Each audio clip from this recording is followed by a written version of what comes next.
அன்புள்ள golden voice குடும்ப உறுப்பினர்களே, உங்கள் அனைவருக்கும் என் அன்பான வணக்கம். வணக்கம் கூறுவது முருகவேல் திருமலைசாமி செங்குட்டுவன். அன்பு சொந்தங்களே, மகிழ்ச்சி மகிழ்ச்சி மகிழ்ச்சி அப்படின்னு சொல்லிட்டே இருக்கலாம் போல இருக்கு. ஏன்னா உணவு பழக்கம் மாற மாற உடல் கூறுகள் நன்றாயிட்டே வருதுன்னு சொல்லி எனக்கு அப்டேட்ஸ் எல்லாம் வந்துட்டு இருக்கு. மிக்க நன்றி, அந்த அன்பர்களுக்கு மிக்க நன்றி. இப்போ நம்மெல்லாம் எதுக்கு அடிக்ட் ஆயிட்டோம் அப்படின்னா, ஹோட்டல் அடிக்ட் ஆயிட்டோம். சாயந்தரமான எல்லாம் செல்ஃபோன் எடுத்துக்கிறாங்க, செல்ஃபோனை தேடிட்டாங்க. என்னன்னு பார்த்தாக்கா ஸ்விக்கி, அப்புறம் அதே மாதிரி மொபைல் ஃபுட் ஆர்டர் பண்ணுற மாதிரி. அதில் ரெண்டு விஷயம் நீங்கள் கவனிக்கணும். ஸ்விக்கி அந்த மாதிரி இருக்கிறதெல்லாம் ஆர்டர் பண்ணி நீங்கள் வாங்குற அந்த 25 to 45 மினிட்ஸ்க்குள்ளே நம்மளே ப்ரிப்பேர் பண்ணிடலாம். நம்பர் 1. ரெண்டாவது, எக்ஸ்பென்ஸ் ரொம்ப ரொம்ப ரொம்ப கம்மி. இன்னைக்கு சுகர் பேஷண்ட்டு நான் சொல்ல மாட்டேன், இன்சுலின் குறைபாடு அல்லாதவர்கள், நார்மல் பீப்புள், அவங்க எங்கிட்ட இன்னைக்கு வந்தவங்க 2 பேர் வந்தாங்க. பட் இன்சுலினுக்காக வரல, அவங்க வேற டயட் கன்சல்டேஷன், அந்த உடல் பருமனுக்காக வந்தாங்க. அவங்க இந்த மாதிரி எமர்ஜென்சி ஃபுட்டெல்லாம் இருக்குது சார், திடீர்னு குழந்தைகளுக்கு செஞ்சு கொடுக்கணும், நல்லா இருக்கணும், அந்த மாதிரி ஒரு ஃபுட்டெல்லாம் சொல்ல முடியுமான்னாங்க. நான் சொன்னேன், இது totally out of my syllabus, இருந்தாலும் நீங்கள் கேட்டதுக்காக சொல்கிறேன் அப்படின்னு சொல்லி அவங்களுக்கு இன்னைக்கு ஒரு டிஷ் சொல்லி அனுப்பிச்சிருக்கேன். Beautiful dish. இது particularly for non sugar patients, அதாவது இன்சுலின் குறைபாடு அல்லாதவர்களுக்காக இந்த டிஷ்ஷை கொடுக்குறேன். இது எக்ஸ்ட்ரா சிலபஸ், என்னோட சிலபஸில் இல்லை. என்னன்னா, 1 கப் வெள்ளை ரவை எடுத்துக்கோங்க. அதே 1 கப்புக்கு அரிசி மாவு, பச்சரிசி மாவு, இடியாப்ப மாவு எல்லாம் கிடையாது. 1 கப் ரவை, வெள்ளை ரவை, 1 கப் இடியாப்ப மாவு, ரெண்டையும் எடுத்து எல்லாம் மிக்ஸ் பண்ணி கொஞ்சம் சால்ட் போட்டுங்க. நல்லா ஞாபகத்தில் வச்சுங்க, வெள்ளை ரவை, பச்சரிசி மாவு, அவ்வளோதான், வேறு எதுவுமே கிடையாது. நல்லா கொஞ்சம் சால்ட்டை போட்டு நல்லா கலந்துக்குங்க. கலந்துட்டு கொஞ்சம் 1 கப் தயிர் எடுத்துக்கோங்க. அந்த தயிரை அதில் ஊற்றி நல்லா ஸ்டர் பண்ணுங்க. அது ஒரு தோசை மாவு பதத்துக்கு வந்துடும். வந்தோடனே அதில் ஒரு 1/2 ஸ்பூன் சர்க்கரையை போட்டுருங்க. ஏற்கனவே உப்பு போட்டிங்க, மறுபடியும் 1/2 ஸ்பூன் சர்க்கரையை போடுங்க.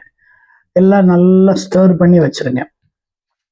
ஒரு 1/2 அன் ஹவர் கழிச்சோன்னே அந்த ரவை, தண்ணீர், அப்புறம் அந்த தயிர் இழுத்து கெட்டியாயிரும். அப்போ மறுபடியும் நீங்கள் லூஸ் பண்ணி தோசை மாவு பத்தில் எடுத்து வச்சிங்க. இப்போ தோசை ஊற்றுனீங்கன்னா அப்படியே முறுமுறுன்னு வரும். பின்னால் திருப்பி போட்டிங்கன்னா ஹோட்டல் ரோஸ்ட் மாதிரியே இருக்கும். இது இன்ஸ்டன்ட் தோசை. இது ஏதாவது ஒரு நாள் நம்ம நண்பர்கள் சாப்பிடலாம். இன்சுலின் குறைபாடு உள்ளவங்க ஏதாவது ஒரு நாள் சாப்பிடலாம். இதுக்கு தொட்டுக்க சட்னி நம்ம வகை வகையாக சொல்லியிருக்கேன். கொத்தமல்லி சட்னி, புதினா சட்னி, தேங்காய் சட்னி, மிளகாய் சட்னி, எல்லா சட்னியும் இதுக்கு பொருந்தும். இமீடியட்டாக இது 20 நிமிஷத்தில் செஞ்சிடலாம். நீங்கள் ஸ்விக்கியில் ஆர்டர் பண்ணி ஒரு ரோஸ்ட் அப்ளை பண்ணிங்கன்னா அது வந்ததுக்கு 85 ரூபா ரோஸ்ட்டு, கொண்டு வர்றதுக்கு 65 ரூபா, 90, 150 ரூபா ஒன்று. அது இவ்வளோ பெருசாக இருக்கும். அது வரும்போது தோல் மாதிரி ஆகிடும். அதை பிச்சு திங்க முடியாத, கட் பண்ணி திங்கணும். ஸோ இது ரொம்ப சுலபம். எல்லாம் சேர்ந்து உங்களுக்கு ஒரு 50 ரூபாய்க்குள்ள முடிஞ்சிடும். ஒரு ஃபேமிலியாக சாப்பிடலாம். இமேஜின் பண்ணுங்கள். தயவு செஞ்சு இதை செஞ்சு பாருங்கள். நல்லா இருந்ததுன்னா எனக்கு கமெண்ட் பண்ணுங்கள். 2 ஐட்டம் தான். ஒன்று அரிசி மாவு, இன்னொன்று வெள்ளை ரவை. ஆமாம், சில பேர் கொஞ்சம் கோதுமையை போட்டுக்குவாங்க, இல்லைன்னா மைதா மாவு கொஞ்சம் போட்டுக்குவாங்க. அது அவங்க பெரியம்பாட்டி. இது 2 தான் மெயின் இன்க்ரீடியன்ட்ஸ். போட்டு தோசை எடுக்கலாம், சட்னியை சாப்பிட்லாம். இப்போ நம்ம தேரிக்கு வருவோம். நம்ம இன்சுலின் குறைபாடை பற்றி தான் இத்தனை நாள் பேசிகிட்டு இருந்தோம். இப்போ உங்களுக்கு போதுமான அளவு ஒரு விழிப்புணர்ச்சி கொடுத்ததாங்க நான் நினைக்கிறேன். எனக்கு இப்போ என்ன ஒரு இதுனா, டெய்லி இன்கமிங் ஆஃப் ஃப்ரெண்ட்ஸ் அதிகமாகிட்டே போகிறாங்க. அவங்களுக்கு நான் இப்போ சார்ட்ஸ் ஒருத்தர் சொன்ன அப்படி நான் ரெடிமேடாக ப்ரிப்பேர் பண்ணி வச்சுருக்கேன். அவங்ககிட்ட கேட்டுட்டு அதில் சில ஆல்ட்ரேஷன் மட்டும் பண்ணி கொடுக்குறேன். ஒரே சார்ட்டை கொடுக்கறதில்ல. அவங்களுக்கு என்ன தேவையோ அதை மட்டும் டெலீட் பண்ணிவிட்டு வேறு ஆட் பண்ணி கொடுத்துட்ருக்கேன். ஒரு சின்ன ஷீட் இருக்கும், அது பெருசாக ஒரு இதெல்லாம் கிடையாது. அதில் என்ன ஒரு லாபம்னா, that is a flexible chart. அது அதை 7 days கொடுத்துருக்கேன். நீங்கள் எப்படி வேணால் நீங்கள் இது பண்ணிக்கலாம். உங்களுக்கு இன்னொரு டயட்டு, ரொம்ப ஹெல்த்தி டயட்டு ஃபார் இன்சுலின் குறைபாடு உள்ளவங்களுக்கு சொல்ல நினைக்கிறேன். கம்பு சாதம். இந்த கம்பு சாதம் வந்து ரொம்ப ரொம்ப அந்த காலத்தில் ரொம்ப ஃபேமஸ். கம்பங்கூழ்னால சொல்லுவாங்க. இது நம்மளை வீட்டில் செய்யும்போது ரொம்ப நல்லாயிருக்கும். கம்பு வந்து எத்தனை பேர் இருக்காங்கன்னு பாருங்கள். ஒரு ஆளுக்கு 1 ஸ்பூன் கம்பு, 2 பேர்னா 2 ஸ்பூன், 3 பேர்னா 3 ஸ்பூன் கம்பு எடுத்து 3 பேருக்கு அளவா தண்ணியில் ஊற வச்சுருங்க.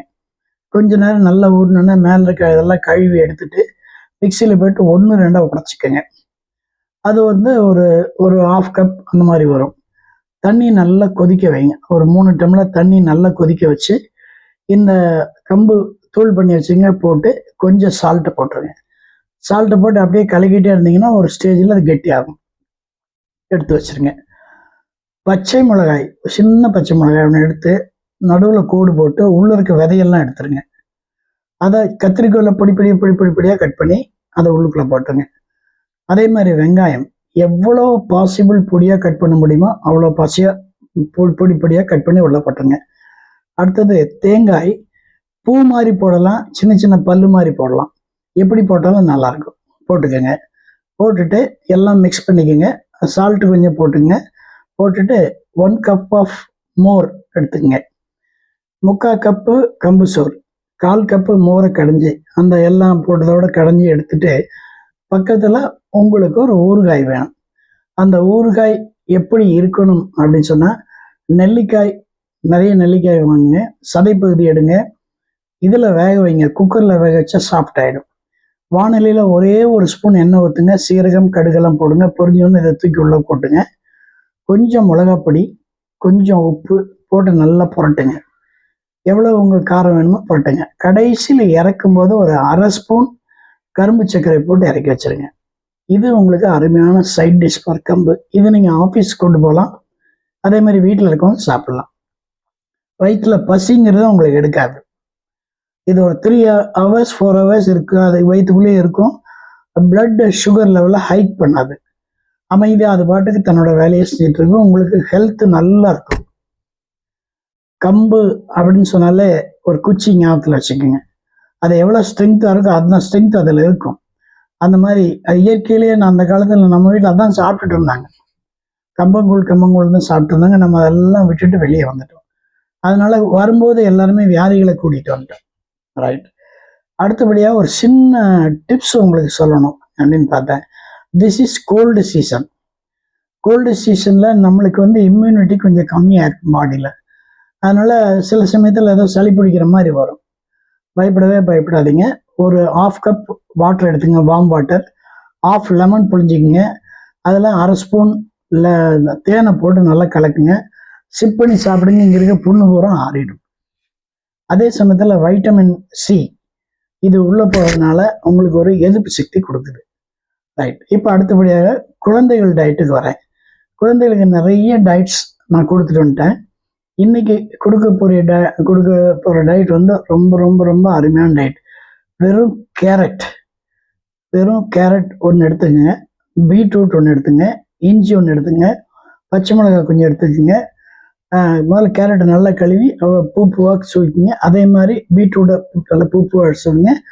ஒரு லெமன் புழிஞ்சிக்குங்க. கொஞ்சம் பெப்பர், கொஞ்சம் சால்ட் போட்டு குழந்தைகளுக்கு கொடுங்க. டிஃப்ரெண்ட் டேஸ்டில் இருக்கும். இது வந்து பீட்ரூட் கொஞ்சம் இனிப்பாக இருக்கும், கேரட் அதை விட இனிப்பு கொஞ்சம் கம்மியாக இருக்கும், லெமன் புளிப்பாக இருக்கும். அதே மாதிரி காரத்துக்கு நீங்கள் பெப்பர் போடுறீங்க, சால்ட் போடுறீங்க, கொஞ்சம் முடிஞ்சால் தேங்காய் மேலே போட்டுக்கணும். இது சாயந்தரமான கொடுங்க. ஒன்று சொல்கிறேன். நான்லாம் சின்ன குழந்தையா இருக்கும்போது இட்லி பார்க்குறதே ரொம்ப பெருசு, அபூர்வமாக இருக்குது. என்றைக்கு ஒரு நாள் தான் செய்வாங்க. ஏன்னா அதுக்கு தகுந்த வேறு உணவு கொடுப்பாங்களோட இட்லியெல்லாம் தரமாட்டேன். அது ரிச் ஃபுட் அப்படின்னு சொல்லுவாங்க. அப்போது இவங்களுக்கு இந்த மாதிரி காய்கறிகள் எல்லாம் அப்போ கொடுக்குற மாதிரிலாம் இல்லை. நமக்கு வேலைக்கு சோறு போடுவாங்க, நல்ல இந்த மாதிரி சின்ன ஐட்டம் கொடுப்பாங்க. இந்த மாதிரி நமக்கு சேர்த்து வச்சு செஞ்சு வச்சு கொடுக்குற மாதிரி இல்லை. ஆனால் நம்ம சந்ததிகளை நம்ம இப்படி விடக்கூடாது. அவங்கள நல்லா வளர்க்கணும். அதுக்காக தயவு செஞ்சு கொஞ்சம் டைம் ஸ்பேர் பண்ணுங்கள், கொஞ்சம் பிளான் பண்ணுங்கள். எவ்ரிதிங் இஸ் அண்டர் பிளானிங், அப்புறம் ப்ரெசன்டேஷன், அதுக்கப்புறம் தான் எக்ஸிக்யூஷன். இந்த 3 இருந்தால் தான் ஒன்று சக்ஸஸ் ஆகும். அதனால் உங்களுக்கு கண்டிப்பாக இதை ஃபாலோ பண்ணுவீங்கன்னு நினைக்கிறேன். மறுபடியும் அன்பான வாழ்த்துக்கள். அப்புறம் அந்த கோல்டன் வாய்ஸில் அந்த பாட்டு சொல்லியிருந்தேன். அது ஓரளவுக்கு ரெடி ஆயிடுச்சு. உங்களுக்கு கொடுக்குறத நான் ஒரு நல்ல எஃபெக்டோட கொடுக்கணும்னு லைக் பண்ணுறேன். அதனால தான் கொஞ்சம் டிலே பண்ணுறேன். ஒரு பாட்டு நச்சுன்னு இருக்கும், காதில் ஒலிக்கும். அந்த பாட்டு அப்படியே காதுக்குள்ளே அப்படி ஒலிக்கும், கண்ணில் தெளிவாக தெரியும், மனசில் நிறையும். இந்த 3 வேலை அங்கே நடக்கும். இதுக்காக தான் கொஞ்சம் டிலே பண்ணுறேன். அதுக்காக என்னை பொறுத்துக்குங்க. கண்டிப்பாக சீக்கிரம் உங்களை சேரும். நன்றி, வணக்கம், வாழ்க வளமுடன்.